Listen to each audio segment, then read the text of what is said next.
हाय। आज हम टॉपिक करेंगे पंचायती राज सिस्टम। ठीक है। कॉम्पिटिटिव एग्जाम्स के लिए बहुत इंपॉर्टेंट टॉपिक है पंचायती राज सिस्टम। ठीक है, क्योंकि ये पावर का एक तरह से डिसेंट्रलाइजेशन है। जैसे पहले सेंटर के पास सबसे ज्यादा पावर है ना, फिर उसने स्टेट को दे दी, फिर स्टेट ने आगे पंचायत को दे दी। तो जैसे सेंटर, स्टेट और ऐसे ही पंचायती राज सिस्टम बहुत इंपॉर्टेंट हो जाता है।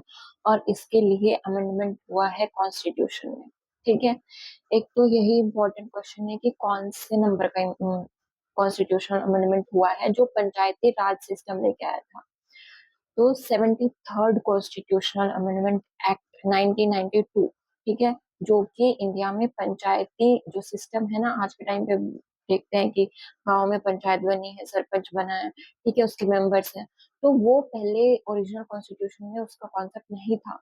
वो 73rd कॉन्स्टिट्यूशनल अमेंडमेंट के थ्रू 1992 में जो है कॉन्स्टिट्यूशन में ऐड हुआ है। तो देखो, सबसे पहले तो पंचायती राज सिस्टम आने से पहले जो गवर्नमेंट्स थी उन्होंने कमिटीज एस्टेब्लिश करी कि थोड़ी अपनी रिकमेंडेशन दो कि क्या होना चाहिए, क्या मतलब किस तरह से फंक्शंस करे और कितने लेवल पे होनी चाहिए। ठीक है। तो ऐसे अलग अलग जो कमिटीज हैं वो गवर्नमेंट ने एस्टेब्लिश करी कि बताओ हमें कि क्या होना चाहिए। तो सबसे पहले 1957 में बलवंत राय जो मेहता कमेटी है वो आई। इस कमेटी को ही जो है father of panchayat Raj system भी बोलते हैं। ठीक है। बलवंत राय मेहता को father of panchayat Raj system भी बोलते हैं, क्योंकि सबसे पहले यही कमेटी थी जिसने पंचायती राज के 3 लेवल्स को बताया। इस बलवंत राय मेहता जो कमेटी है इसने कहा कि जो पंचायत है वो 3 लेवल पे होनी चाहिए। फर्स्ट लेवल है मतलब कि गांव के लेवल पे, ठीक है, ग्राम पंचायत होनी चाहिए विलेज लेवल पे। दूसरा है जिला परिषद होनी चाहिए जिला लेवल पे, ठीक है, डिस्ट्रिक्ट लेवल पे। और इन दोनों के बीच में एक ब्लॉक लेवल पे पंचायत समिति होनी चाहिए। ठीक है। तो बलवंत राय मेहता कमेटी को ही father of the Panchayati raj system भी बोलते हैं। इसने 3 लेवल बताए कि एक तो गांव के लेवल पे कर लो, एक जिला के लेवल पे कर लो ना, डिस्ट्रिक्ट लेवल पे। इन दोनों के बीच में जोड़ने के लिए ब्लॉक लेवल पे हम पंचायत समिति को रख देते हैं। तो 3 लेवल पंचायत के ये ध्यान रखने हैं नाम। ठीक है। नाम क्या है? विलेज लेवल पे ग्राम पंचायत है, ब्लॉक लेवल पे पंचायत समिति है और डिस्ट्रिक्ट लेवल पे जिला परिषद है। अब अलग अलग स्टेट में इनके नाम भी चेंज हो सकते हैं। ठीक है, क्योंकि क्या है, जब पंचायती राज सिस्टम आया था तब कुछ कंपलसरी प्रोविजंस थे और कुछ वॉलेंट्री प्रोविजंस थे। ठीक है। कंपलसरी मतलब कि हर एक स्टेट को ये बातें माननी ही पड़ेंगी। ठीक है, ये आपको पंचायती राज सिस्टम एक्ट लेके आ रहे हो अपनी स्टेट में, तो ये चीज उसमें रखनी पड़ेंगी, वो कंपलसरी प्रोविजंस थे। दूसरी साइड थे वॉलेंट्री प्रोविजंस कि आप इसमें जो है स्टेट अपनी चला सकती है कि आपको ये करना है तो कर लो, नहीं करना तो नहीं। ठीक है, तो वो वॉलेंट्री थे। तो यहाँ पे जो 3 लेवल है वो वॉलेंट्री में आते हैं एक तरह से, क्योंकि किसी स्टेट में 2 लेवल भी हो सकते हैं, 3 लेवल भी हो सकते हैं। किसी स्टेट में अगर पॉपुलेशन कम है तो वहाँ 2 लेवल से कम चल सकता है, तो 3 लेवल की जरूरत नहीं है।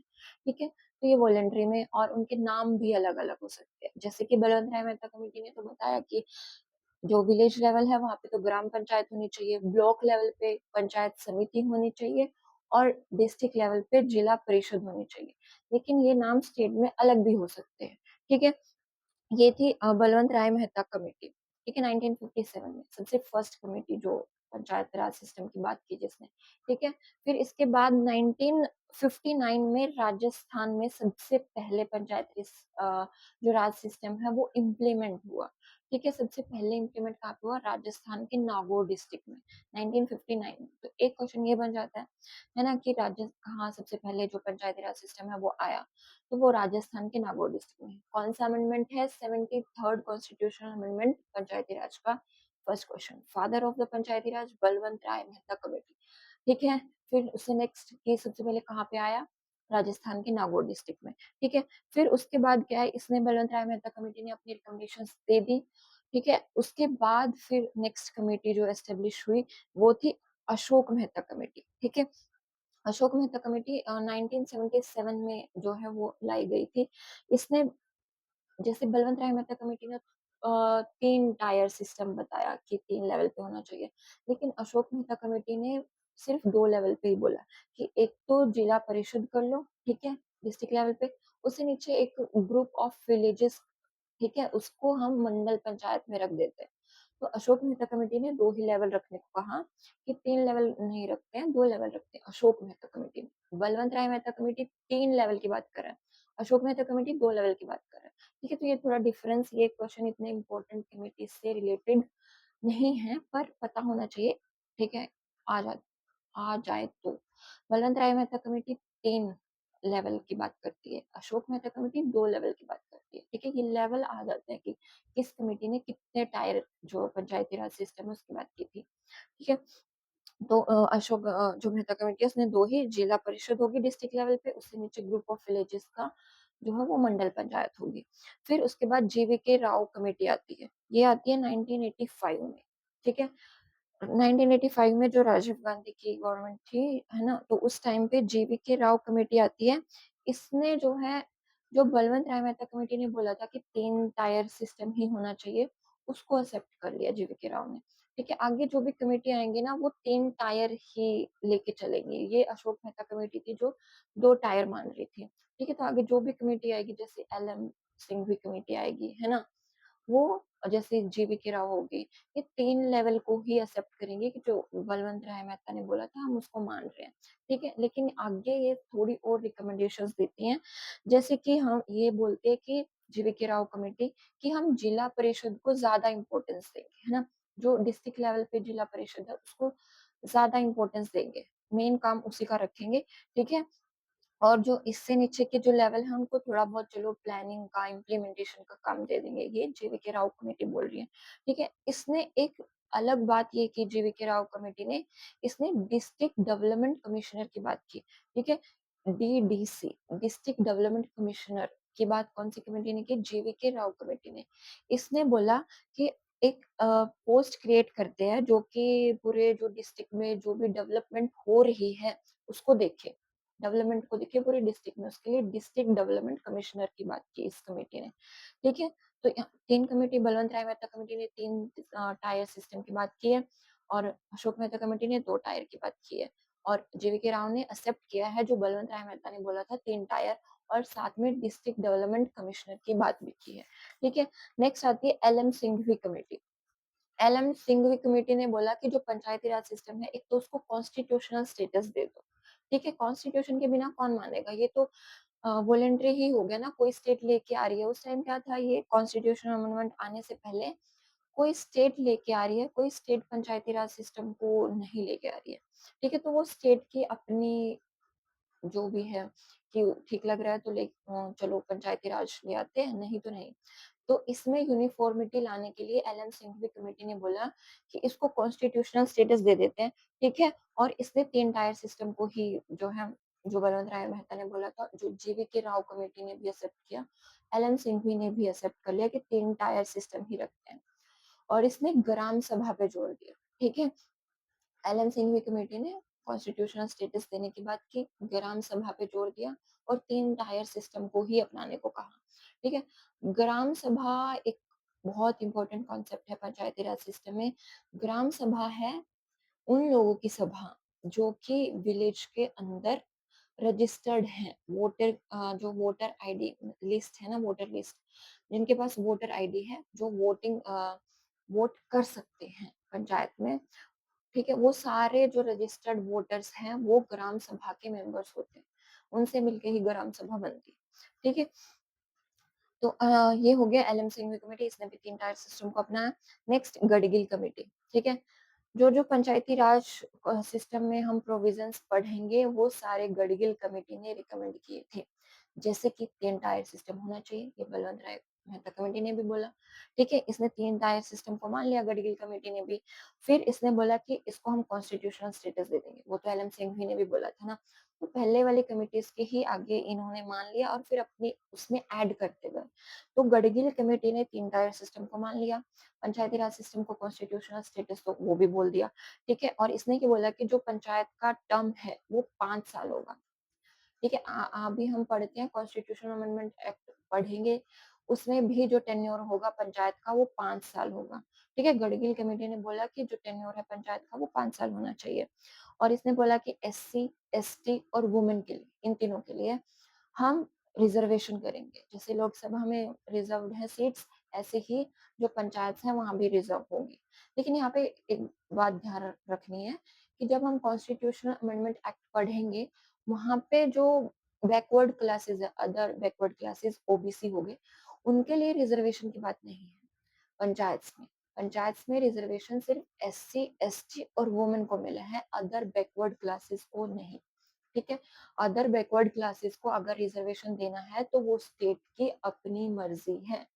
ठीक है, वो स्टेट पे छोड़ दिया कि आपको ओबीसी को रिजर्वेशन देना है पंचायत में तो दे दो, बाकी कंपलसरी नहीं है। ठीक है, और टैक्स कलेक्ट करने की पावर दे दी पंचायत को गढ़गिल कमेटी ने कि ये रिकमेंड कर रहा हूँ मैं कि उनको टैक्स कलेक्ट करने की पावर दो। कहीं से तो वो पैसा लेके काम चलाएंगे ना, तो उनके पास सोर्स होना चाहिए फाइनेंस का, ये गढ़गिल कमेटी ने बोला। ठीक है, और यहाँ पे 2 कमीशन जो है इम्पोर्टेंट है जो गढ़गिल कमेटी ने रिकमेंड की। एक तो स्टेट फाइनेंस कमीशन, ठीक है, जो पंचायत का फाइनेंस देखेगी कि पैसा कहाँ से आ रहा है, स्टेट फाइनेंस कमीशन। दूसरा स्टेट इलेक्शन कमीशन, ठीक है, जो पंचायत के इलेक्शन होंगे वो स्टेट जो इलेक्शन कमीशन है वो करवाएगी। देखो, एक है इलेक्शन कमीशन ऑफ इंडिया, वो लोकसभा के इलेक्शन करवाती है, और जो स्टेट के इलेक्शन होते हैं, ठीक है, स्टेट लेजिस्लेटिव असेंबली किसके, वो भी जो है वो इलेक्शन कमीशन ऑफ इंडिया करवाती है। तो इसके नाम पे मत जाना है स्टेट इलेक्शन कमीशन की स्टेट लेजिस्लेटिव असेंबली के इलेक्शन करवाती होगी, नहीं। स्टेट इलेक्शन कमीशन सिर्फ पंचायत के करवाती है। ठीक है, जो स्टेट लेजिस्लेटिव असेंबली है उसके इलेक्शन तो इलेक्शन कमीशन ऑफ इंडिया ही करवाता है। ठीक है, तो ये गढ़गिल कमेटी की रिकमेंडेशन थी। तो ये कमेटी थी Balwant Rai Mehta committee, 3 tier system की। ग्राम पंचायत होनी चाहिए विलेज लेवल पे, उसके बाद होनी चाहिए पंचायत समिति ब्लॉक लेवल पे, उसके बाद जिला परिषद होनी चाहिए डिस्ट्रिक्ट लेवल पे। ये बलवंत राय मेहता कमेटी ने बोला। उसके बाद अशोक मेहता कमेटी, उसने 2 टायर सिस्टम को बोला कि एक तो डिस्ट्रिक्ट लेवल पे हम जिला परिषद को रख लेते हैं ना, और फिर उसके नीचे जो लेवल है उनको हम ग्रुप ऑफ विलेजेस में बांट देते हैं, ग्रुप बना देते हैं, उसको मंडल पंचायत बोल देते हैं। उसके बाद जो है जीवीके राव कमेटी आई, उसने जो है जो बलवंत राय मेहता कमेटी ने बोला था 3 टायर सिस्टम होना चाहिए, उसको ही कायम रखा कि मैं भी 3 टायर सिस्टम ही बोल रहा हूँ, और साथ में डिस्ट्रिक्ट डेवलपमेंट कमिश्नर की बात की कि सारे जो डिस्ट्रिक्ट में डेवलपमेंट की बात है वो डीडीसी डिस्ट्रिक्ट डेवलपमेंट कमिश्नर देखे। ठीक है, उसके बाद LM Singhvi committee, LM Singhvi committee ने भी 3 टायर सिस्टम को एक्सेप्ट किया कि इसको ही रिकमेंड कर रहा हूँ मैं भी, है ना, और लेकिन साथ में कॉन्स्टिट्यूशनल स्टेटस दो पंचायत को, है ना, और जो ग्राम सभा है उस पर जोर दो, है ना, ग्राम सभा को ज्यादा पावर दो। और फिर गढ़गिल कमेटी आई, उसने भी रिकमेंड किया कि 3 टायर सिस्टम होना चाहिए, कॉन्स्टिट्यूशनल स्टेटस होना चाहिए, और जो पंचायत का टर्म है वो 5 साल होना चाहिए, एससी एसटी वुमेन के लिए रिजर्वेशन होनी चाहिए। ठीक है, और स्टेट इलेक्शन कमीशन होना चाहिए एक, और स्टेट फाइनेंस कमीशन होना चाहिए। ठीक है, ये कमेटी की रिकमेंडेशंस थी। इनकी रिकमेंडेशंस को मान के फिर जो है पंचायती राज सिस्टम को कॉन्स्टिट्यूशनल स्टेटस मिलता है। अब वो कैसे मिलता है, ये जैसे कि 73rd कॉन्स्टिट्यूशनल अमेंडमेंट हुआ, तो उसी साल बिल आके उसी साल पास नहीं हुआ, पहले 2 बार बिल आ चुके थे कि इसको कॉन्स्टिट्यूशनल स्टेटस देते हैं, पर वो पास नहीं हो पाए। ठीक है, तो सबसे पहले राजीव गांधी गवर्नमेंट थी 1989 में। ठीक है, 1989 में राजीव गांधी गवर्नमेंट के टाइम पे एक 64th नंबर का कॉन्स्टिट्यूशनल अमेंडमेंट बिल आता है, जो कि पंचायती राज को कॉन्स्टिट्यूशनल स्टेटस देने की बात करता है पंचायत को। लेकिन ये जो है लोकसभा में पास हो जाता है, लेकिन राज्यसभा में पास नहीं होता। 1989 में ही आ गया था। ठीक है, लेकिन उसके बाद फिर वीपी सिंह गवर्नमेंट भी लेके आती है बिल कि इसको पंचायत को कॉन्स्टिट्यूशनल स्टेटस दो। लेकिन यहाँ पे भी जो वीपी की गवर्नमेंट है वो गिर जाती है, तो ये जो बिल लेके आए थे वो भी लैप्स हो जाता है। ठीक है, तो 2 टाइम जो बिल आया गवर्नमेंट लेके आई तो वो पास नहीं हो पाया। लेकिन थर्ड टाइम जब नरसिम्हा राव गवर्नमेंट थी 1991 में नरसिम्हा राव गवर्नमेंट के टाइम पे, कौन थे पीएम, नरसिम्हा राव। ठीक है, 1991 में, तो उस टाइम पे जो है पंचायती राज को लेके बिल जो है इंट्रोड्यूस हुआ। ठीक है, फिर उसके बाद 1992 में तो इसको कॉन्स्टिट्यूशनल स्टेटस मिल गया पास होके। ठीक है, कौन सा, 73rd कॉन्स्टिट्यूशनल अमेंडमेंट एक्ट 1992। ठीक है, और ये उस टाइम पे पास हो गया, लेकिन ये फोर्स में आया था 24 अप्रैल 1993।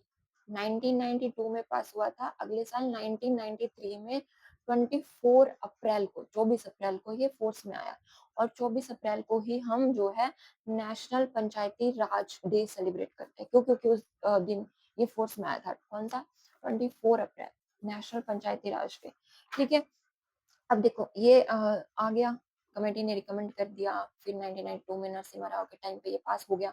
अब जो है इसके क्या है, 73rd constitutional amendment act 1992 constitution में क्या लेके आया? ये कॉन्स्टिट्यूशन में बहुत सारे चेंजेस करता है। वो चेंजेस हैं, फर्स्ट, इसने पार्ट 9 को ऐड किया। ठीक है, जैसे पार्ट्स में डिवाइड है ना कॉन्स्टिट्यूशन, ठीक है, पार्ट्स में डिवाइड है 22 पार्ट्स। जब ओरिजिनल कॉन्स्टिट्यूशन आया था तो 22 पार्ट्स थे, आज के टाइम पे 25 पार्ट्स है। ठीक है, तो इसने पार्ट 9 ऐड किया, कॉन्स्टिट्यूशन में पार्ट 9 ऐड किया, जिसमें कि आर्टिकल 243 से लेके 243 ओ तक रखे गए। पंचायत के आर्टिकल कहाँ से कहाँ तक है? 243 से 243 ओ। ठीक है, कौन सा पार्ट ऐड हुआ है? पार्ट 9। ठीक है, पार्ट 9 कैसे याद रखोगे? पी से पंचायत बन रहा है ना, पी ऐसे लिखते हैं, और 9 एकदम उल्टा है ना, पी ऐसे और 9 ऐसे। तो पंचायत में कौन सा जो पार्ट है वो ऐड हुआ? वो 9th पार्ट ऐड हुआ, और इसमें आर्टिकल 243 से लेकर 243 ओ तक जो है वो कंटेन करता है ये। उसके बाद जो है पार्ट्स में डिवाइड है, और जो पार्ट्स में नहीं है, कॉन्स्टिट्यूशन के पार्ट्स में उन्हें लग रहा था कि लेंथी हो जाएगा कॉन्स्टिट्यूशन, तो अलग से शेड्यूल बना दिए। ठीक है, कॉन्स्टिट्यूएंट असेंबली ने अलग से शेड्यूल बना दिए। तो शेड्यूल भी ऐड हुआ है। जब 73rd कॉन्स्टिट्यूशन अमेंडमेंट एक्ट आया तो यहाँ पे जो शेड्यूल है वो ऐड हुआ, 11th शेड्यूल। ठीक है, 11th शेड्यूल ऐड हुआ है, जिसमें कि इस शेड्यूल में ऐसी आइटम्स को रखा गया, 29 आइटम्स को रखा गया। इन आइटम्स पे जो पंचायत है वो रूल बना सकती है ना, कि पंचायत के पास इन आइटम्स को लेके पावर है। जैसे कि हम कॉन्स्टिट्यूशन पढ़ते हैं तो वहां पे सेंटर के लिए यूनियन लिस्ट है, कि जो यूनियन लिस्ट में गिवन है उस पे जो है सेंट्रल गवर्नमेंट लॉ बनाएगी, और जो स्टेट लिस्ट है उसके स्टेट लिस्ट में जो जो आइटम्स लिस्टेड हैं उन पे स्टेट गवर्नमेंट लॉ बनाएगी। ऐसे ही जो है 11th शेड्यूल में 29 आइटम्स को रखा गया, जिन पे पंचायत के पास पावर थी कि आप जो है रूल बना सकते हो। तो एक तो पार्ट 9 ऐड हुआ है, एक पार्ट 11 ऐड हुआ है। ठीक है, 11th शेड्यूल, ठीक है, पार्ट 9 और शेड्यूल 11th। ठीक है, और देखो जब हम डीपीएसपी पढ़ते हैं तो उसमें एक गांधीयन प्रिंसिपल है आर्टिकल 40 के अंदर। गांधीयन प्रिंसिपल आर्टिकल 40 वो बोलता है कि विलेज लेवल पे पंचायत होनी चाहिए। तो उसको ये प्रैक्टिस में लाने के लिए एक स्टेप है 73rd कॉन्स्टिट्यूशन अमेंडमेंट एक्ट की, जो आर्टिकल 40 है गांधीयन प्रिंसिपल डीपीएसपी, उसको ये जो है प्रैक्टिस में लेके आता है। ठीक है, तो पार्ट 9 11 शेड्यूल और जो आर्टिकल 40 है उसकी तरफ एक स्टेप था 73rd कॉन्स्टिट्यूशन अमेंडमेंट एक्ट। और इसने जो है कॉन्स्टिट्यूशन में जो पंचायत ये एक प्रोविजन है ना, ये जस्टिशिएबल होगा। कॉन्स्टिट्यूशन के अंदर जो भी आ जाता है वो जस्टिशिएबल बन जाता है। ठीक है, तो ये स्टेट्स को एक्सेप्ट करना ही होगा, और अगर स्टेट्स एक्सेप्ट नहीं करती है तो उस पर जो है सवाल उठाया जा सकता है। तो ये जस्टिशिएबल पार्ट के अंदर आ गया। इसके बाद 73rd कॉन्स्टिट्यूशन अमेंडमेंट एक्ट के बाद, ठीक है, जो मनमर्जी चला रहे थे ना स्टेट्स की, कोई स्टेट कैसे इम्प्लीमेंट कर रही है पंचायत को, कोई कर ही नहीं रही है, तो ये मनमर्जी आप नहीं चला सकते हो अब। ठीक है, हमने ये कॉन्स्टिट्यूशन में ऐड कर दिया और आपको अब ये इम्प्लीमेंट करना ही पड़ेगा। ठीक है, और इसमें वो जैसे मैंने बताया कि प्रोविजंस आए कंपलसरी और वॉलेंट्री। ठीक है, कंपलसरी तो स्टेट्स को मानने ही पड़ेंगे। ठीक है, ये आपको ऐड करने ही पड़ेंगे अपने एक्ट में, और वॉलेंट्री में आप जो है कुछ अपने प्रोविजंस अपनी स्टेट के अकॉर्डिंग लेके आ सकते हो। ठीक है, लेकिन जो कंपलसरी नहीं है। ठीक है, तो पार्ट 9 ऐड हुआ, 11th शेड्यूल ऐड हुआ। ठीक है, आर्टिकल 40 की तरफ एक स्टेप हमने लिया, और ये जो कॉन्स्टिट्यूशन के जस्टिशिएबल पार्ट में आ गया। ठीक है, और प्रोविजंस थे इसमें कंपलसरी और वॉलंटरी। ठीक है, ये हम आगे पढ़ेंगे कि कंपलसरी में कौन कौन से आते हैं और वॉलंटरी में कौन कौन से, ये इंपॉर्टेंट है। ठीक है, तो आप देखो एक एक करके इस 73rd जो कॉन्स्टिट्यूशन अमेंडमेंट एक्ट है इसके जो फीचर्स है वो देखो। सबसे पहले है ग्राम सभा। ग्राम सभा में क्या है, ये एक सभा होगी, एक असेंबली होगी। ठीक है, लोग मिलके बैठेंगे गांव में, और वो जो मिलके बैठ रहे हैं उनमें कौन होगा, जो उस गांव में वोट दे सकते हैं, जिनके पास वोटर आईडी है, जो वोटर लिस्ट में रजिस्टर्ड हैं, ठीक है? वो मिलके ग्राम सभा फ़ॉर्म करेंगे, ठीक है?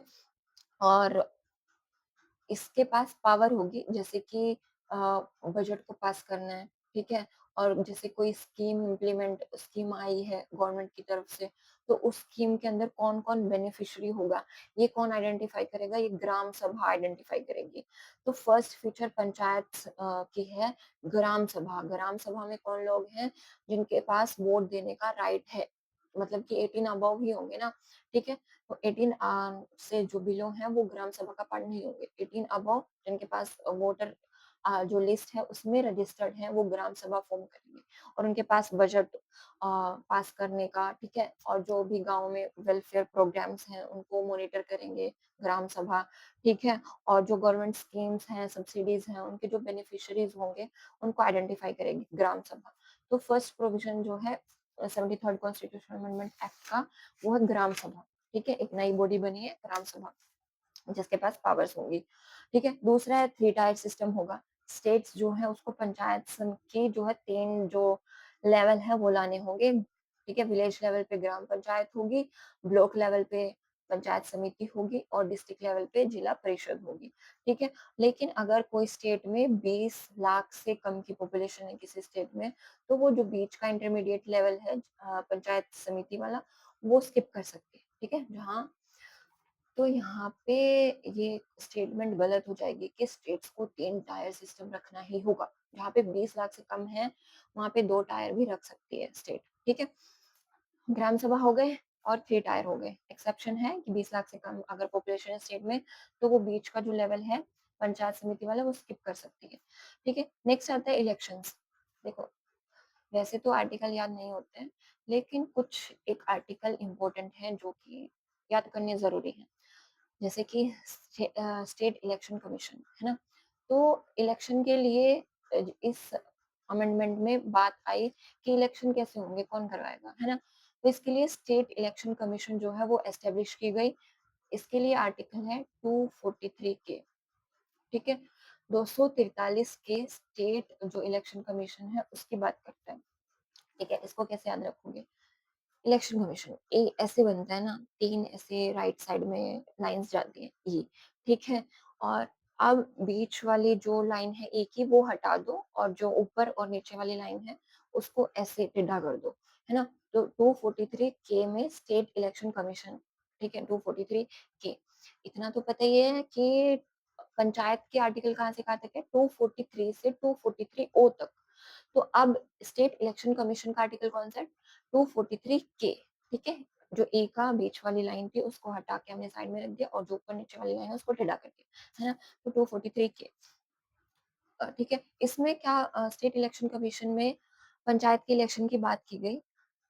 इसमें पंचायत के इलेक्शन के बारे में बोला गया कि देखो, जो मेंबर्स है ना तीनों लेवल पे, 3 लेवल की बात की हमने, तीनों लेवल पे जो मेंबर्स है ना, वो डायरेक्टली इलेक्ट होंगे, ठीक है? वो मेंबर्स तो डायरेक्टली इलेक्ट होंगे तीनों लेवल पे। लेकिन अब चेयरपर्सन पे आ जाओ। चेयरपर्सन जो ऊपर वाले 2 लेवल है ना, एक तो पंचायत समिति और एक जिला परिषद। इन 2 के जो चेयरपर्सन है वो इनडायरेक्टली इलेक्ट होंगे, ठीक है? सारे मेंबर्स तीनों लेवल के वो डायरेक्टली इलेक्ट होंगे और जो ऊपर के 2 लेवल हैं उनके जो चेयरपर्सन हैं वो इनडायरेक्टली इलेक्ट होंगे, ठीक है? और जो थर्ड लेवल का नीचे लेवल का जो है ग्राम पंचायत वाला, है ना? उसका चेयरपर्सन बच गया, तो वो उसकी पावर चली गई स्टेट लेजिस्लेटिव असेंबली के पास, कि जो स्टेट लेजिस्लेटिव असेंबली बोलेगी जिस तरह से करवाने हैं इसके इलेक्शन, चाहे वो डायरेक्टली बोले, इनडायरेक्टली बोले, तो जो विलेज लेवल पे, ठीक है, ग्राम पंचायत लेवल पे जो चेयरपर्सन है, वो कैसे इलेक्ट होगा, ये डिसाइड करेगी state legislative assembly. State government जो है वो डिसाइड करेगी। तो यहाँ पे जो तीनों लेवल के मेंबर्स हैं, वो तो डायरेक्टली इलेक्ट होंगे, वोटिंग होगी उनके लिए। लेकिन जो चेयरपर्सन है, ऊपर के जो जिला परिषद और पंचायत समिति है, उनके जो चेयरपर्सन हैं, वो इलेक्ट कैसे होंगे? इनडायरेक्टली, ठीक है? उनके लिए वोटिंग नहीं होगी, पहले से जो इलेक्टेड है उनमें से चुन लिया जाएगा, ठीक है? लेकिन जो नीचे वाला लेवल है, विलेज लेवल पे जो ग्राम पंचायत है, ठीक है? उसके जो चेयरपर्सन हैं, वो उसका इलेक्शन कैसे होगा? वो स्टेट गवर्नमेंट के पास पावर है, वो जैसे बोलेगी वैसे होगा, डायरेक्ट या इनडायरेक्ट वो उसकी मर्ज़ी है, ठीक है? तो ये ध्यान रखना है, ये कैचिंग पॉइंट है कि डायरेक्टली होगा कि इनडायरेक्टली होगा। ठीक है, मेंबर्स तो डायरेक्टली होंगे, चेयरपर्सन का थोड़ा पॉइंट है, ऊपर वाले इनडायरेक्टली होंगे, नीचे का एक लेवल है वो स्टेट डिसाइड करेगी। ठीक है, ये हो गया इलेक्शन के बारे में। नेक्स्ट आ जाता है रिजर्वेशन। ठीक है, रिजर्वेशन, अब देखो लोकसभा में भी सीट्स रिजर्व है, तो सीट्स रिजर्वेशन का तो कॉन्सेप्ट चलता ही आ रहा है जॉब्स में भी हर जगह। तो यहाँ पंचायत का एक्ट आ रहा है, तो यहाँ पे रिजर्वेशन मिलेगी मिलेगी। तो एससी एसटी और वुमेन के लिए सीट्स रिजर्व होंगी। ठीक है, एससी एसटी और वुमेन के लिए। एससी और एसटी में जो सीट्स रिजर्व होंगी वो उनके पॉपुलेशन के अकॉर्डिंग ही, जितनी पॉपुलेशन है उसके प्रोपोर्शन में ही सीट्स रिजर्व होंगी। वुमेन के लिए 1/3 रिजर्व है। ठीक है, कितनी है वुमेन के लिए? 1/3। लेकिन स्टेट के अलग अलग है ना, तो स्टेट ने वुमेन को ज्यादा सीट्स भी दी है, जैसे हरियाणा में 50% रिजर्वेशन की बात है ना, तो यहाँ पे वुमेन के लिए 1/3 रिजर्वेशन की बात है, और एससी एसटी की उनके पॉपुलेशन के प्रोपोर्शन के अकॉर्डिंग उनको सीट्स मिलेंगी। अब यहाँ पे ओबीसी अदर बैकवर्ड क्लास के रिजर्वेशन की बात नहीं की गई है, कि जब अमेंडमेंट एक्ट आया तो उसमें साफ साफ नहीं लिखा कि ओबीसी को रिजर्वेशन मिलेगा। वहां पे लिखा है एससी एसटी और वुमेन को रिजर्वेशन मिलेगा, लेकिन ओबीसी को रिजर्वेशन देना है या नहीं देना है, ये स्टेट गवर्नमेंट के पास पावर है। ठीक है, तो अदर बैकवर्ड क्लासेस के जो उनको रिजर्वेशन देना है कि नहीं, वो स्टेट लेजिस्लेटिव असेंबली डिसाइड करेगी। ठीक है, यहाँ पे जो ये अमेंडमेंट है वो बात नहीं करता है ओबीसी को रिजर्वेशन देने की। ठीक है, हो गई रिजर्वेशन, हो गई इलेक्शन, हो गया। नेक्स्ट आ जाते हैं ड्यूरेशन ऑफ पंचायत। पंचायत की ड्यूरेशन कितनी होगी? 5 साल। लोकसभा की 5 साल होती है, लेकिन राज्यसभा की 6 साल होती है। पंचायत की होगी 5 साल, स्टेट लेजिस्लेटिव असेंबली की भी 5 साल ही होती है। तो जो पंचायत है उसकी भी 5 साल होगी। और देखो यहाँ पे 5 साल होगी। और अब यहाँ पे भी आर्टिकल हमें याद करना पड़ेगा, जो कि ड्यूरेशन ऑफ पंचायत की बात करता है। ठीक है, पंचायत की ड्यूरेशन कितनी होगी, उसका टर्म कितना होगा, ये आता है आर्टिकल 243 ई में। ठीक है, 243 ई में ये बात करता है कि कितनी ड्यूरेशन होगी। ये कैसे करो, ए 243 ई, ए की वही लाइन्स है, इनको ए की लाइन्स को सीधा खींच दो तो वो चल रही है ना, टर्म टर्म चल रही है वो पंचायत की। तो 243 ए ड्यूरेशन ऑफ पंचायत की बात करता है, जो बोलता है कि ये ड्यूरेशन होगी 5 साल। ठीक है, अब अगर पंचायत का इलेक्शन करवाना है तो वो 5 साल खत्म होने से पहले करवा लो। भाई तुम्हें पता है 5 साल होने वाले हैं, पंचायत जो है वो काम करना बंद कर देगी, डिसॉल्व हो जाएगी, है ना, 5 साल पूरे हो जाएंगे, तो उससे पहले ही इलेक्शन करवाओ ना, ताकि काम रुके ना। तो 5 साल अगर पूरे होने के बाद कर रहे हो तो फिर तो काम रुक जाएगा, इसलिए 5 साल टर्म पूरी हो जाए उससे पहले इलेक्शन करवा लो नेक्स्ट टर्म की। ठीक है, इलेक्शन कब करवाने? पहले। लेकिन जो पंचायत है वो डिसॉल्व भी हो सकती है, जरूरी नहीं है कि वो 5 साल पूरे करने के बाद ही हटे, वो उससे पहले भी डिसॉल्व हो सकती है। ठीक है, और अगर वो पहले डिसॉल्व हो जाती है, उसके 5 साल पूरे नहीं हुए, तो डिसॉल्व होने के 6 महीने तक आपको इलेक्शन करवा के पंचायत बिठानी होगी। ठीक है, अगर पूरे 5 साल करके जा रही है तो पता है 5 साल पूरे होने वाले हैं, तो पहले इलेक्शन करवा लो ना। ठीक है, लेकिन अगर वो पहले डिसॉल्व हो जा रही है, डिसॉल्व होने का तो नहीं पता ना, कोई भी इंस्टेंट रीजन हो सकता है, इमरजेंसी हो सकती है, तो डिसॉल्व होने के जैसे कि आज डिसॉल्व हुई है तो नेक्स्ट 6 मंथ तक आप इलेक्शन करवा लो, 6 महीने तक का टाइम है आपके पास, है ना। तो ये डिसोल्यूशन के 6 महीने तक आप नेक्स्ट 6 मंथ तक आप जो है इलेक्शन करवा सकते हो। ठीक है, और ये डिसोल्यूशन के बाद जो 6 महीने के अंदर इलेक्शन करवाओगे, वो गवर्नमेंट पूरे 5 साल के लिए नहीं चलेगी, वो काम करेगी जितना रिमेनिंग बच गया है टाइम पीरियड 5 साल पूरे होने में। ये भी कैचिंग पॉइंट है, क्वेश्चन आता है कि जो डिसॉल्व होने के बाद पंचायत बनी है, वो क्या पूरा टर्म पूरा करेगी अपना 5 साल? तो नहीं, जितना पिछली पंचायत का बच गया है ना, वही पूरा करेगी सिर्फ। ठीक है, उसके बाद फिर से इलेक्शन होंगे, तो ये भी ध्यान रखना। ड्यूरेशन ऑफ पंचायत कौन से इलेक्शन के अंदर, सॉरी, कौन से आर्टिकल के अंदर आती है? 243 ए के। ठीक है, 243 ए। और स्टेट इलेक्शन कमीशन कौन सा? इलेक्शन कमीशन के बीच की लाइन हटा के उसको ऐसे, ठीक है, रखना था। तो 243 के में स्टेट इलेक्शन कमीशन है, और ड्यूरेशन है 243 ए। ठीक है, रिजर्वेशन भी पड़ा था, वो रिजर्वेशन आता है एस सी एस टी और वुमेन के लिए जो रिजर्वेशन था वो आता है 243 डी। ठीक है, रिजर्व, रिजर्व करके रख दिया ना, तो डी पूरी बंद हो जाती है ना, डी में कुछ बचता तो नहीं है बाहर, पूरी डी ऐसे जैसे ये डी है, ये बन गया डी, ये पूरा बंद हो गया ना, कुछ खुला तो नहीं बचा, तो वो सीट्स रिजर्व करके रख दिए, है ना? रिजर्व करके रख दिए हैं। कोई बाहर का लूप होल है ही नहीं कि बाहर से एंटर कर जाएगा या अंदर से बाहर चला जाएगा, है ना? तो रिजर्वेशन 243 डी, डी में रिजर्वेशन रिजर्व करके रख दिए, ठीक है? रिजर्वेशन 243 डी, ये हो गया, इलेक्शन हो गया, रिजर्वेशन हो गया, ड्यूरेशन ऑफ पंचायत हो गया, ठीक है? नेक्स्ट आ जाओ डिस्क्वालिफिकेशन। अब देखो, डिस्क्वालिफिकेशन मतलब कि भाई कौन पंचायत के इलेक्शन नहीं लड़ सकता है, और लड़ लिया है तो उसको हटाया भी जा सकता है, ये है डिस्क्वालिफिकेशन। ये जब हम लोकसभा पढ़ते हैं, स्टेट लेजिस्लेटिव असेंबली पढ़ते हैं, तब भी ये डिस्क्वालिफिकेशन तो हम पढ़ते ही हैं, ठीक है?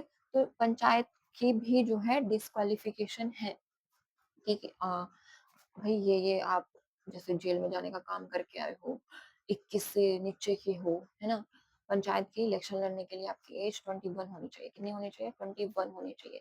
आप पे ऐसा केस नहीं होना चाहिए कि आपको जेल जाना पड़े, ठीक है?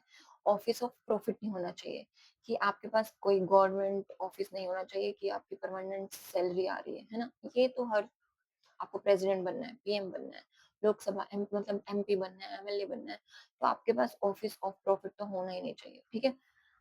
और देखो, और अनसाउंड माइंड का नहीं होना चाहिए, ठीक है? एज लिमिट होनी चाहिए 21 ईयर्स के हो जाओगे तो ही आप पंचायत की इलेक्शन लड़ सकते हो, उससे नीचे के नहीं, ठीक है? और हाँ, एक है फाइनेंशियल डिफॉल्ट नहीं होना चाहिए, कि ऐसा नहीं है कि आपने पंचायत से लोन लिया हुआ है, कुछ पेमेंट आपको ड्यू है ना? तो आप जो है इलेक्शन नहीं लड़ पाओगे फिर। ये है डिस्क्वालिफिकेशन। डिस्क्वालिफिकेशन का मतलब है फेल हो जाना, कि आप पंचायत की इलेक्शन लड़ने के लिए फेल हो गए। एफ, तो 243 एफ जो है, ये आर्टिकल है डिस्क्वालिफिकेशन का, फेल हो गए हो आप इलेक्शन लड़ने के लिए, है ना? तो 243 एफ। अब नेक्स्ट है स्टेट इलेक्शन कमीशन, ठीक है? इसका आर्टिकल हमें पता है 243 के, स्टेट इलेक्शन कमीशन। अब देखो, स्टेट इलेक्शन कमीशन, यहाँ पे एक कमिश्नर अपॉइंट होगा जो कि पंचायत के इलेक्शन देखेगा। एक कमिश्नर होगा जो पंचायत के इलेक्शन देखेगा, और इस कमिश्नर को आप नहीं हटा सकते हो, ठीक है? अ, जब तक कि जैसे हाई कोर्ट के जज हटाते हैं ना, पूरी प्रोसेस होती है, बिल लेके आना पड़ता है, पास करवाना पड़ता है, तो जैसे हाई कोर्ट के जजेस को हटाते हो, वैसे ही आप स्टेट इलेक्शन कमिश्नर को हटा सकते हो, अदरवाइज आप सीधा ऐसे नहीं हटा सकते हो। तो स्टेट इलेक्शन कमीशन जो है वो पंचायत के इलेक्शन करवाएगी, और स्टेट इलेक्शन कमिश्नर के पास पावर होती है कि वो इलेक्शन करवाए पंचायत के, ठीक है? अब यहाँ पे स्टेट इलेक्शन कमीशन की ये बात आप भूलना नहीं है कि जो पंचायत है सिर्फ उसी के इलेक्शन करवाती है।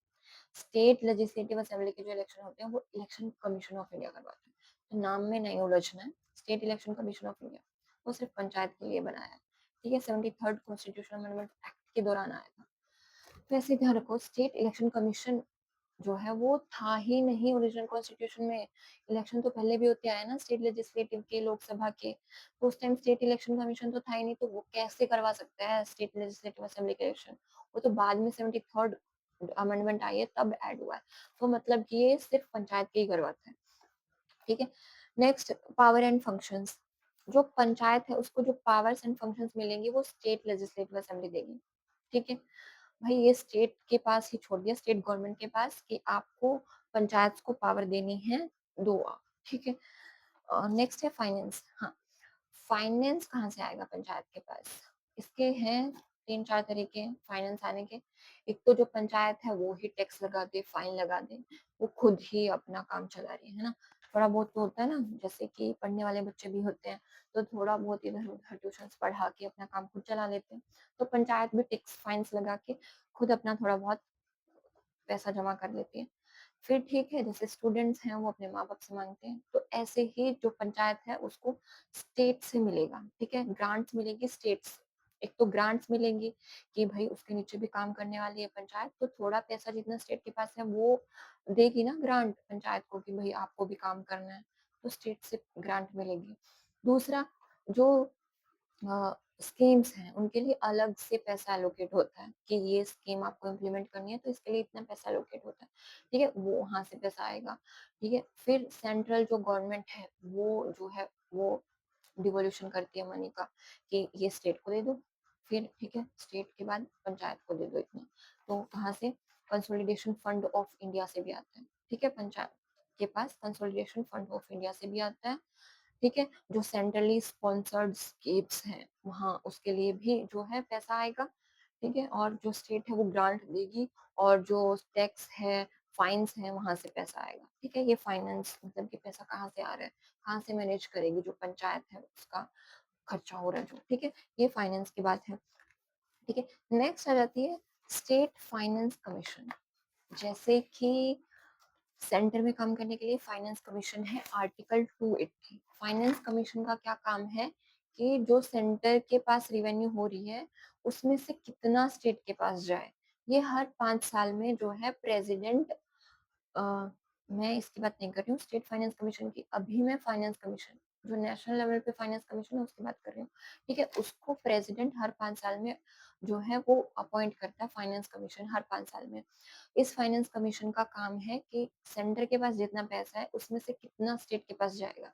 ऐसे ही अगर हम स्टेट और पंचायत के बीच आ जाए तो यहाँ पे स्टेट फाइनेंस कमीशन है जो कि स्टेट से कितना पैसा पंचायत के पास जाएगा, जैसे फाइनेंस कमीशन है वैसे ही स्टेट फाइनेंस कमीशन है, ठीक है? इसके लिए आर्टिकल है 243 आई, ठीक है? तो हर 5 साल में स्टेट फाइनेंस कमीशन आती है, आई। हर 5 साल में स्टेट फाइनेंस कमीशन बोलती है कि मैं आई, तो 243 आई, ठीक है? फाइनेंस कमीशन 243 आई जो भी एलोकेशन है स्टेट से, स्टेट के कंसोलिडेशन फंड ऑफ इंडिया से कितना पंचायत के पास जाएगा वो स्टेट फाइनेंस कमीशन ऑफ जो है वो डिसाइड करेगी, ठीक है? नेक्स्ट है कौन से आर्टिकल है फाइनेंस कमीशन का, स्टेट फाइनेंस कमीशन का? आई में हर 5 साल में आई, तो 243 आई। नेक्स्ट है ऑडिट ऑफ अकाउंट्स, तो जो स्टेट लेजिस्लेटिव असेंबली है वो प्रोविजन बना सकती है ऑडिट का, ठीक है? कि पंचायत का ऑडिट करो जाके, तो ये स्टेट लेजिस्लेटिव असेंबली के पास पावर है, ठीक है? नेक्स्ट है एप्लीकेशन टू यूटीज, क्या जो ये पंचायत वाला है ये सिर्फ स्टेट को पर इम्प्लीमेंट होगा या फिर यूनियन टेरिटरीज पे भी इम्प्लीमेंट होगा? तो हाँ, ये यूनियन टेरिटरीज पे भी अप्लाई होगा, लेकिन एक्सेप्शंस है। प्रेसिडेंट अगर किसी यूटी को एग्जम्प्ट करना चाहता है कि यहाँ पे हम पंचायत सिस्टम नहीं रखना चाहते, तो वहाँ नहीं रखा जाएगा, ठीक है? जैसे स्टेट के लिए कंपलसरी है वैसे यूटी के लिए कंपलसरी नहीं है, यहाँ पे प्रेसिडेंट की पावर आ जाती है कि प्रेसिडेंट अगर किसी यूटी को बाहर रखना चाहता है तो वो रख सकता है, ठीक है? और अगर किसी यूटी में थोड़े से मॉडिफिकेशंस चेंजेस के साथ इम्प्लीमेंट करना है इस एक्ट को, तो वो भी जो है प्रेसिडेंट कर सकता है। अल्टीमेटली जो यूटीज हैं वो तो गवर्नमेंट का ही पार्ट है, सेंट्रल गवर्नमेंट का, तो यहाँ पे प्रेसिडेंट के पास जो पावर है वो ज्यादा हो जाती है, ठीक है? हो गया हमारा फाइनेंस कमीशन हो गया, एप्लीकेशन टू यूटी, इसकी यूटी पे अप्लाई होगा कि नहीं होगा, होगा, पर प्रेसिडेंट के पास पावर है कि वो या तो किसी यूटी को बाहर रख सकता है कि यहाँ नहीं होगा, या फिर उसमें मॉडिफिकेशंस चेंजेस लाके उसको इम्प्लीमेंट कर सकते हैं किसी यूटी में, ठीक है? नेक्स्ट है एग्जेम्प्टेड स्टेट्स एंड एरियाज, कुछ ऐसे एरियाज हैं जहाँ पे जो पंचायत एक्ट है, ये 73rd कॉन्स्टिट्यूशनल अमेंडमेंट एक्ट, ये अप्लाई नहीं होगा। क्यों नहीं होगा? कि कुछ एरियाज ऐसे हैं जैसे कि शेड्यूल एरियाज हो गए, ट्राइबल एरियाज हो गए, वहाँ के राइट्स उन लोगों से नहीं लिए जा सकते हैं कि उन लोगों से लेके और फिर पंचायत को दे दें। तो यहाँ पे ट्राइबल के राइट्स को प्रोटेक्ट करने के लिए, उनके कल्चर को प्रोटेक्ट करने के लिए, उनकी आइडेंटिटी को प्रोटेक्ट करने के लिए, तो ये शेड्यूल एरिया और ट्राइबल एरियाज को एग्जेम्प्ट किया गया है, ठीक है? इनके लिए अलग से फिर पेसा एक्ट आया है 1996 में, ठीक है? आया तो है, ये एक्ट लागू तो होगा उन एरियाज पे, लेकिन वैसे नहीं होगा सेम जैसे बाकी स्टेट्स पे हो रहा है, बाकी जगह पे हो रहा है, ठीक है? तो स्टेट्स के अंदर जो शेड्यूल एरिया है, ट्राइबल एरियाज हैं, उनके लिए अलग से पेस एक्ट आया है, ठीक है? Extension, Panchayati Raj extension in schedule areas, ठीक है? 1996 में। तो एग्जेम्प्टेड है कुछ जैसे कि नागालैंड, मेघालय, मिजोरम, ठीक है? नागालैंड, मेघालय, मिजोरम, और कुछ एरियाज हैं जैसे कि हिल एरियाज हैं मणिपुर के, यहाँ पे अप्लाई नहीं होगा, इसके लिए अलग से डिस्ट्रिक्ट काउंसिल है मणिपुर में, ठीक है? और जैसे वेस्ट बंगाल में दार्जिलिंग डिस्ट्रिक्ट है, वहाँ पे गोरखा हिल काउंसिल है अलग से जो काम करती है, तो यहाँ पे पंचायत लागू नहीं हो रहा है। कहाँ पे? नागालैंड, मेघालय, मिजोरम, मणिपुर के कुछ हिल स्टेट्स हैं और दार्जिलिंग डिस्ट्रिक्ट हो गई, ठीक है? लेकिन जो पार्लियामेंट है ना, वो एक्सटेंड कर सकती है पंचायत के प्रोविजंस, जैसे कि पेसा एक्ट को इन्होंने एक्सटेंड किया है इन ट्राइबल एरियाज में। ठीक है, पेसा एक्ट क्या है, ये भी इम्पोर्टेंट है। Panchayat extension to schedule areas, कि आप जैसे सिंपल नॉर्मल एरियाज में पंचायत एक्ट लेके आ रहे हो, वैसे तो लागू नहीं होगा, लेकिन हम अलग से थोड़े से उसमें चेंजेस करके ट्राइबल एरियाज और शेड्यूल एरियाज में उसको इम्प्लीमेंट कर देते हैं। ठीक है, तो इसके लिए पेस एक्ट आया 1996 में। 73rd कॉन्स्टिट्यूशनल अमेंडमेंट एक्ट कब हुआ था? 1992 में। ठीक है, पेस एक्ट कब आता है? 1996 में, 4 साल बाद। ठीक है, अच्छा, इन फोर्स में कब आया था पंचायत राज एक्ट? 73rd जो कॉन्स्टिट्यूशनल अमेंडमेंट एक्ट है वो फोर्स में कब आया था? नेक्स्ट ईयर, उसके पास होने के नेक्स्ट ईयर, 24 अप्रैल 1993 में। ठीक है, 24 अप्रैल को ही हम नेशनल पंचायती राज डे मनाते हैं। ठीक है, तो देखो पेसा जो है वो 10 स्टेट्स में अप्लाई होगा। कितनी? 10 स्टेट्स में। इन 10 स्टेट्स में जो है शेड्यूल एरियाज हैं, जो ट्राइबल एरियाज हैं, उन एरियाज में ये पेसा एक्ट अलाउ होगा, अप्लाई होगा।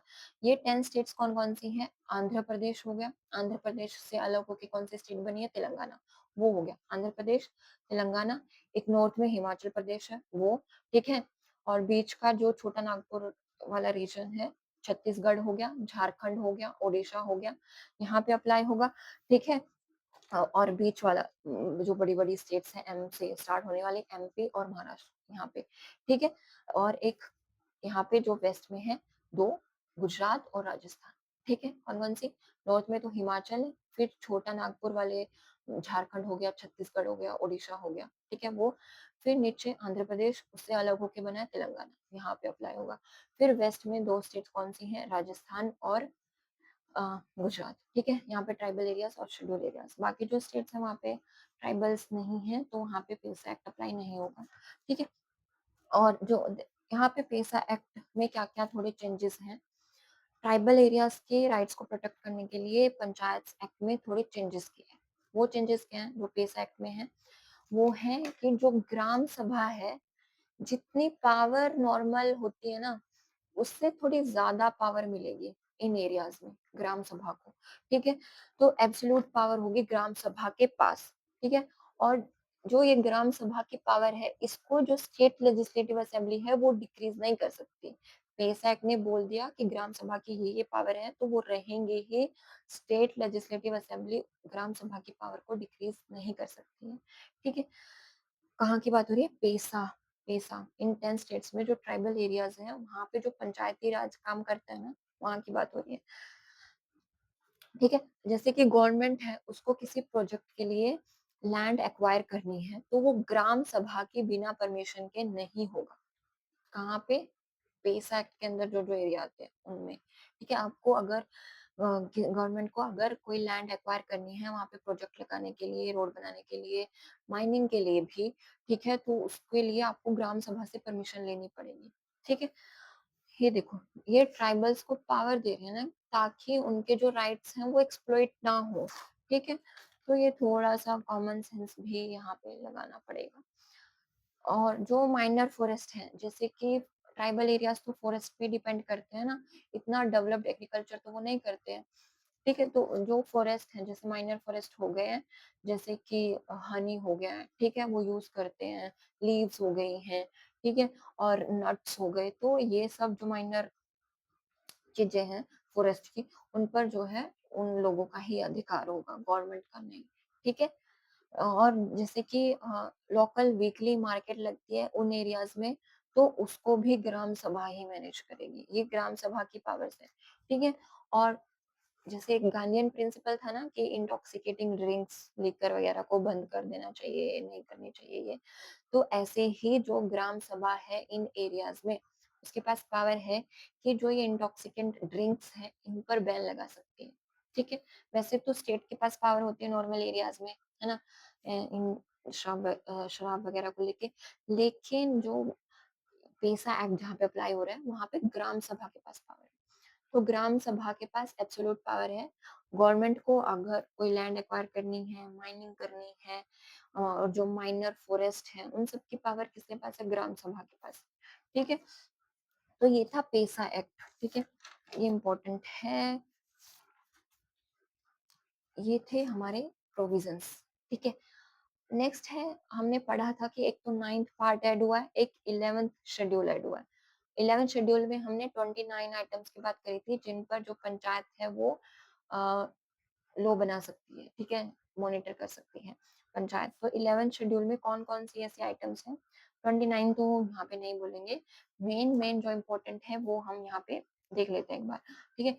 एग्रीकल्चर हो गया, एग्रीकल्चर एग्रीकल्चर तो एकदम डिसेंट्रलाइजेशन की बात हो जाती है, एकदम लोअर लेवल पे जो गवर्नमेंट काम करती है उसके पास एग्रीकल्चर है। ऐसे ही एग्रीकल्चर में इरिगेशन करना है तो जो माइनर इरिगेशन है वो जाएगा इस लिस्ट में, 11th जो शेड्यूल है, ठीक है। एग्रीकल्चर हो गया, माइनर इरिगेशन हो गया, एनिमल हस्बेंड्री हो गया, फिशरीज हो गई, माइनर फॉरेस्ट हो गया, ठीक है, drinking water, fuel and fodder, roads, bridges, ये सब किसके पास है, पंचायत के पास। मतलब कि स्टेट जो है वो इन टॉपिक्स पे पंचायत को पावर दे सकती है, ठीक है। एजुकेशन हो गया, लाइब्रेरीज हो गई, मार्केट्स हो गई, हेल्थ हो गई, वुमेन एंड चाइल्ड डेवलपमेंट हो गया, ठीक है, पब्लिक डिस्ट्रीब्यूशन सिस्टम हो गया, ठीक है, जो ये राशन कार्ड्स के थ्रू मिलता है ना राशन, ये सब, ठीक है। इन पर जो है जो ये टॉपिक बोले, इन पर स्टेट लेजिस्लेटिव असेंबली या स्टेट गवर्नमेंट पंचायत को जो पावर है वो आगे दे सकती है इन टॉपिक्स पे, ठीक है। अब ये जो डिवोल्यूशन ऑफ पावर है ये स्टेट पे डिपेंड करता है। ऐसा नहीं है कि इन टॉपिक्स के जो हमने बोले ये पंचायत के पास ही है, नहीं, वो स्टेट के पास है, लेकिन इन टॉपिक्स को स्टेट पंचायत को दे सकती है, ठीक है, वो डिपेंड करेगा स्टेट पे ही। अब देखो, हमें पढ़ा था कि जब 73rd कॉन्स्टिट्यूशनल अमेंडमेंट एक्ट आया तो वहां पे दो तरह के प्रोविजंस थे, एक तो कंपलसरी और एक वॉलेंट्री। तो कंपलसरी में कौन कौन से है कि हर स्टेट में अगर आप पंचायत एक्ट लेके आ रहे हो तो ये आपके एक्ट में होना ही होना चाहिए। कौन क्या क्या होना चाहिए, एक तो सबसे पहले कि आप पंचायत एक्ट लेके आ रहे हो तो 3 टायर सिस्टम होना चाहिए, ठीक है, 3 टायर सिस्टम होना चाहिए। और वो एक्सेप्शन था, 20 लाख से अगर कम है तो बीच वाला लेवल आप स्किप कर सकते हो, ठीक है। लेकिन 3 जो टायर है, इतनी सारी कमिटीज ने बोला भी वो कंपलसरी में जाएगा, ठीक है। और इसके बाद ग्राम सभा ऑर्गेनाइज करना, ग्राम सभा तो मस्ट है, कंपलसरी है, होनी ही चाहिए, ठीक है। और इलेक्शंस की बात की थी ना हमने, इलेक्शंस की कि जो मेंबर्स हैं वो डायरेक्टली इलेक्ट होंगे, और जो ऊपर के जैसे जिला परिषद है और पंचायत समिति है, इन दो के जो चेयरपर्सन है वो कैसे इलेक्ट होंगे, वो इनडायरेक्टली इलेक्ट होंगे। और जो नीचे वाला लेवल है ग्राम पंचायत वाला, उसके जो चेयरपर्सन है उसको इलेक्ट करने की पावर स्टेट के पास होगी। तो ये कंपलसरी प्रोविजंस के अंदर आता है कि आपको ये जो मेथड है ये फॉलो करना ही पड़ेगा। इलेक्शंस हम जैसे बोल रहे हैं आपको वैसे ही फॉलो करने हैं, आप अपनी मनमर्जी नहीं चला सकते इलेक्शंस में, ठीक है।